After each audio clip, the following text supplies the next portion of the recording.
नमस्कार मित्रों, SM rally में आपका स्वागत है। हम आज चर्चा करने जा रहे हैं आर्ट विषय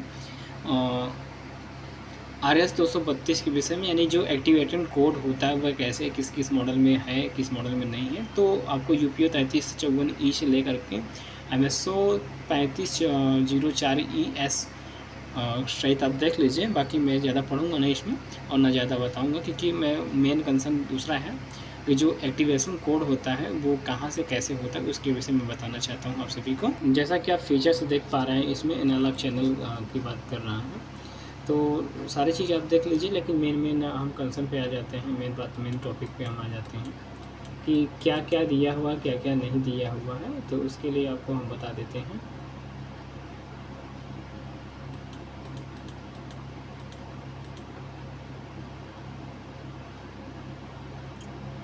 इसमें जो मेन चीज़ें हैं, इसका ट्रिगर के अब्सेंट है, ये अपडेंट ट्रिगर है, जो कि function EDG pulse video width video slope run plus over amplitude pulse and daily दिया हुआ है। Time out direction setup hold NTH EDG and pattern trigger आप देख पा रहे हैं। रीजन ट्रिगर फंक्शन को capturing oscilloscope signal and observing complex signal.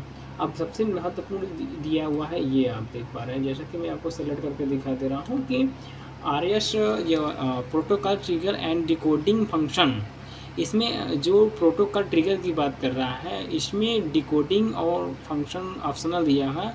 RS 232 और IC2 I2C SPI can FD LIN fax रे, ये सब आपका जो है कि ऑप्शनल में दिया हुआ है। इसके लिए आपको कोड परचेज करना होता है, जैसे डाटा लॉगिंग करने के लिए लोगों को ज़रूरत पड़ती है। तो आप ये चीज़ें आप देख पा रहे हैं।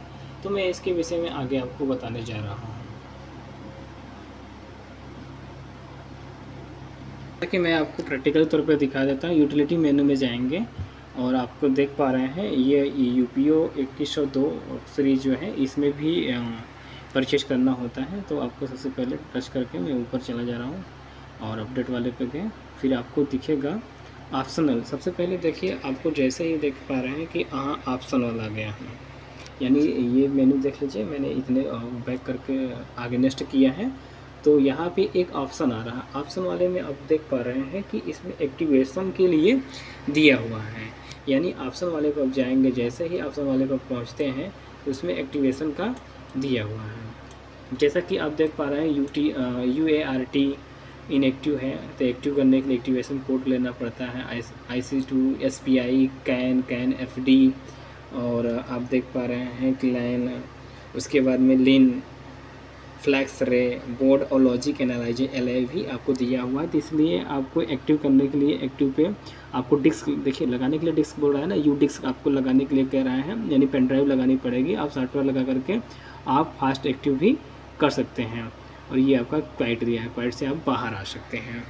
तो इस मॉडल में इसी तरीके से दिया हुआ है, आप लगा देंगे, इस तरीके से आपका एक्टिव हो जाएगा। जब आप कोड परचेज कर लेंगे, यानी सॉफ्टवेयर परचेज करना होता है, वो भी कंपनी के द्वारा ही मिलती है, इस माध्यम से आप इसमें अपलोड कर सकते हैं। ये एक्टिव के लिए एक्टिव पे चला जाएंगे, आपको पेन ड्राइव के माध्यम से आप करेंगे। जैसा कि मैं आपको दिखा भी दे रहा हूँ कि इसके डेटा शीट में भी मेंशन है और यूज़र मैनुअल में भी आपको मेंशन मिलेगा। जैसा कि आप देख पा रहे हैं, ये आपका फंक्शनल हो गया। और इस तरीके से मैं आपको दिखा दूँ और डायरेक्ट सबसे पहले अगर मान लीजिए किसी पे भी मेजरमेंट पे है, तो हमें सबसे पहले क्या करना होगा, फिर से देख लीजिए, मेजरमेंट पे क्लिक करेंगे और रिकॉर्ड वगैरह छोड़ करके मैंने टच से ऊपर कर दिया है। और या फिर आप फंक्शन से कर सकते हैं। अपडेट में पहुंच गया, ध्यान से देखते रहे आप। अब देखिए यहाँ पे आपका ऑप्शनल इसी यूटिलिटी मेनू में हमें क्या होता है, ऑप्शन करके आता है। ऑप्शन फीचर्स में जो ऑप्शनल फीचर्स दिए हैं, तो उस तरीके से हम एक्टिव कर सकते हैं।